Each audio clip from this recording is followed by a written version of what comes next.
Fala galera do Central HQs, bem-vindos ao primeiro vídeo resenha de mangás do ano de 2025. Como hoje é quinta-feira, é dia de falar de quadrinhos orientais. E eu separei para vocês os dois volumes da série Ikkyu da editora Veneta. Eu tenho em mãos aqui o volume 2 Água e o volume 3 Fogo. Lembrando vocês que eu fiz a resenha do primeiro volume Ikkyu Terra no ano passado. Se eu não me engano, eu dei uma nota 8,5. Não foi uma publicação que me prendeu tanto a atenção, apesar de eu ter gostado, eu até esperava um pouquinho mais por conta de todo o hype, do autor, que é o Hisashi Sakaguchi, considerado aí o sucessor de Osamu Tezuka. Porém, galera, lendo o volume 2 e o volume 3, galera, que publicação de altíssimo nível. Primeiramente, eu quero falar aqui sobre a capa da edição. Olha só, você tem aqui essas imagens em destaque, mas reparem que, tirando a cor, a capa é a mesma. Então, no primeiro volume, que é o Terra, a gente tem o destaque para a versão criança do Ikkyu. Depois, ela parte aqui no Água, com ele já numa fase pré-adolescente, e aqui ele numa fase adulta. E depois nós vamos ter essa outra capa na edição número 4. Então, bem criativa a capa das edições. E falando também do acabamento gráfico, todas as edições elas têm esse formato bem maior do que o convencional para os mangás aqui no Brasil. Uma edição luxuosa, um acabamento de excelência da editora Veneta, capa dura, a guarda aqui no caso em vermelho dessa edição. E papel me parece ser o Pollen Bold de uma boa gramatura. Em média aí, galera, 340 páginas e o preço é de R$ 139,90. Dá para você achar com desconto, o link está na descrição desse vídeo. Essa história foi concebida originalmente lá na década de 70 e vai trazer uma interpretação ficcional que mistura história, filosofia e reflexão espiritual de um dos maiores zen budistas lá do Japão, o Ikkyu. A história desse monge zen budista se passa lá no século XV. Ele é filho bastardo do imperador daquela época. Ele tem um comportamento um tanto excêntrico, ele questiona os dogmas religiosos e sociais, o que acaba atraindo a atenção tanto de outros monges como também da própria sociedade japonesa daquela época. O foco dessa obra, além do caráter histórico da vida do Ikkyu, desde lá da sua infância, passando pela adolescência, vida adulta, ele já idoso e assim por diante, é também trazer uma profundidade filosófica, abordando questões que envolvem desde a hipocrisia religiosa, a busca pela iluminação e também encontrar o seu próprio eu e o seu lugar no mundo. É uma publicação que vai trazer temática reflexiva, filosófica, conforme eu disse, e isso eventualmente pode deixar o leitor um pouco perdido na história. Mas é interessante ver como o personagem ele acaba sendo desenvolvido.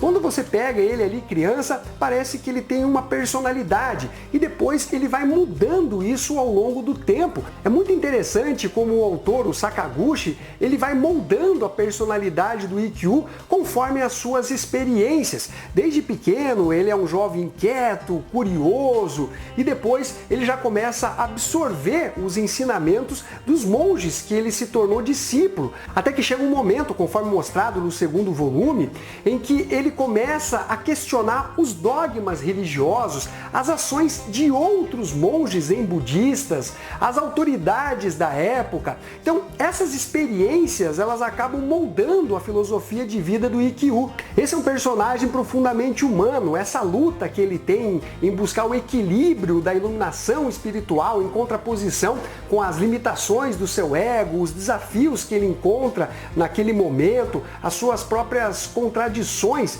torna ele realmente um personagem muito cativante e realista para o leitor. Então é bem interessante você acompanhar esse desenvolvimento não só de pensamento e de iluminação do Ikkyu, mas também o que acontecia no Japão naquela época. Os diálogos apresentados pelo Sakaguchi dentro dessa história, eles são carregados de um tom filosófico, poético, abordando questões universais sobre a vida, a natureza humana, de como atingir a iluminação. Isso tudo intercalado com situações mais mundanas do dia a dia, de como ele se comporta, seja em relação às autoridades, a outros monges, à própria sociedade japonesa daquela época, seja em relação aos comerciantes, às pessoas mais pobres. Por exemplo, nesse terceiro volume, Fogo, ele passa a viver com os pobres, ele não leva uma vida de luxo e ele quebra alguns paradigmas, alguns dogmas do Zen budista. Por exemplo, ele frequenta bordéis, quando na verdade ele deveria ser casto, né? Em algumas situações ele soa até mesmo contraditório, mas quando ele começa a falar num tom filosófico e poético, ele acaba convencendo até mesmo o leitor. E ele deixa ali, né, alguns comerciantes, pessoas ali de um nível mais alto dentro da sociedade japonesa, sem palavras, porque ele joga algumas coisas na cara dessas pessoas que inclusive exploram ali os pobres desse Japão feudal. Então nós vamos ter aqui uma construção muito interessante de um personagem que tem esse passado de um filho bastardo, né? Ele sente a falta do pai, a mãe ela já está no seu leito de morte, então tudo isso vai moldando, construindo as características do Ikkyu. Em relação ao trabalho artístico, o Sakaguchi tem desenhos maravilhosos, os cenários, as paisagens japonesas, você tem ali a vestimenta dos personagens retratando realmente, né, como eles se portavam e se vestiam naquela época. Um dos grandes destaques também é a parte da expressividade dos personagens, principalmente do protagonista, porque ele está sempre ali refletindo, filosofando, então tem aquelas expressões de dúvida, de alegria, de medo. Então realmente o Sakaguchi ele faz um trabalho artístico do mais alto nível. E essa é uma publicação que tem como central a busca pela iluminação. Então ele vai explorar de uma forma fácil, acessível e de maneira simples os dogmas do Zen budismo, que vai trazer abertamente, né, a crítica, a corrupção, a hipocrisia dentro das instituições religiosas, mostrando como o Ikkyu desafia, né, essas práticas aí com uma abordagem direta e até mesmo irreverente dentro da história. Um dos aspectos mais interessantes dessa obra e do próprio personagem Ikkyu é que ele abraça a imperfeição humana. Ele é falho, ele tem as suas contradições, mas a partir disso ele parte em busca da verdade, da iluminação, das reflexões da vida. Então realmente, galera, nós temos aqui uma obra do mais alto nível.